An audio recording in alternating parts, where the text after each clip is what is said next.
हरि ओम। నా పేరు రేఖా దత్తాత్రేయ చిలుక. కోపర్ ఉపాసన కేంద్ర కోపర్ ఉపాసన కేంద్ర. బాపు మనకు క్షణము మనకు అనుభవాలు ఇస్తూనే ఉంటారు. దానిలో ఒకటి నేను మీతో షేర్ చేయాలనుకున్నాను. మేము మేము మా ఇంటికి ఒకరోజు మా బంధువులు వచ్చారు.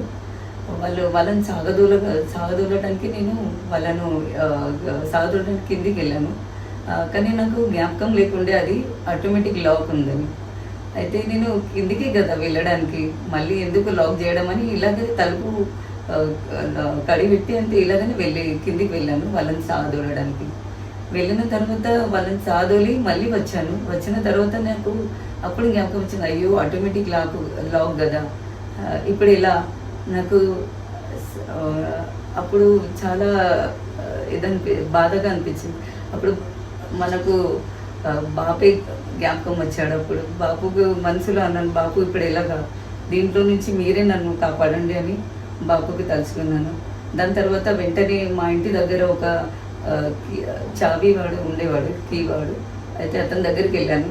అయితే అప్పుడు నేను వెళ్ళినప్పుడు అతడు లేడు, బయట విజిట్కి వెళ్ళినప్పుడు కాబట్టి నేను అక్కడనే లేడు. ఎందుకంటే నా చేతిలో నా మొబైల్ కూడా లేదు, మొబైల్ కూడా ఇంట్లోనే ఉండిపోయింది. దాని తర్వాత ఎవరిని అడగాలి అని నేను కొంచెం ఇబ్బంది పడ్డాను. అప్పుడే ఒక అతను వచ్చి, ఏమైందమ్మా, ఏమన్నా ప్రాబ్లం అంటే నేను ఇలాగలే చెప్పాను, అతను మొబైల్ లేదు, ఫోన్ చేయాలి చావీ వన్కని. అయితే అతడు నంబరు కలిపి నాతో మాట్లాడిపించాడు. అతనికి చెప్పాను మాట్లాడడానికి, ఇలా లాక్ అయింది, మీరు లాక్ తీయడానికి వస్తారని.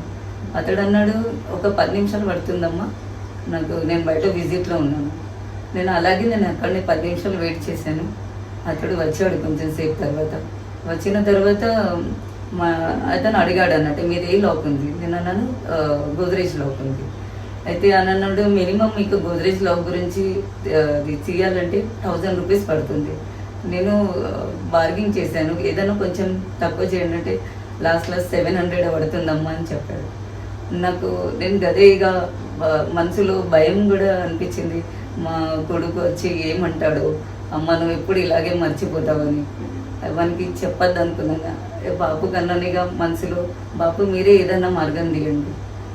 అలాగే అంతా మళ్ళీ మా ఇంటి ఓనర్ ఇంటి దగ్గరనే ఉంటారు, వాళ్ళ ఇంటికి వెళ్ళాను. అయితే సెక్యూరిటీకి, వాళ్ళ కింద బిల్డింగ్ దగ్గర సెక్యూరిటీకి చెప్పాను, ఇట్లా మా ఇల్లు లాక్ అయింది, మా ఇల్లు ఓనర్కి జర ఫోన్ చేసి రమ్మనండి.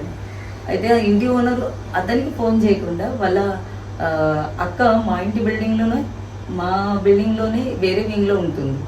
అయితే ఆమెకి ఫోన్ చేశారు. ఆమె ఫోన్ చేయగానే ఆమె అన్నది, నా దగ్గర ఉంది ఒక చావీ ఉందని. ఆమె వెంటనే పాపం తొందరగా వచ్చేసింది, కీ తీసుకొని మా బిల్డింగ్ కిందనే నిలబడ్డది. ఆమె రాగానే మళ్ళీ కీ ఓపెన్ చేసి మళ్ళీ మేము లోపలికి వెళ్ళాను. నేను బాబుకి అప్పుడు మనసారా అంబర్ని చెప్పాను. ఎందుకంటే దీంట్లో అది ఓనరు ముందు ఒకసారి ఎన్నిసార్లు నేను ఆయనకు అడిగాను, ఇంకొక ఎక్స్ట్రా కీ ఉంటే మాకు ఇవ్వండి అని. కానీ అతను అన్నాడు, మా దగ్గర లేనే లేదు. కానీ బాబు కృప వలన ఆమెకు అడిగాను నేను, మీ అన్నగారు ఒకసారి అడిగినప్పుడు లేదని చెప్పారు, మీ దగ్గర ఎలా వచ్చిందని అంటే వాళ్ళ నాన్నగారు ఎప్పుడో ఒకసారి ఆమెకి ఇచ్చాడంట ఆ కీ. బాబు కృప వలన అది సాధ్యమైంది. హరి ఓం శ్రీరామ్ వందే నాథ్ సవిత.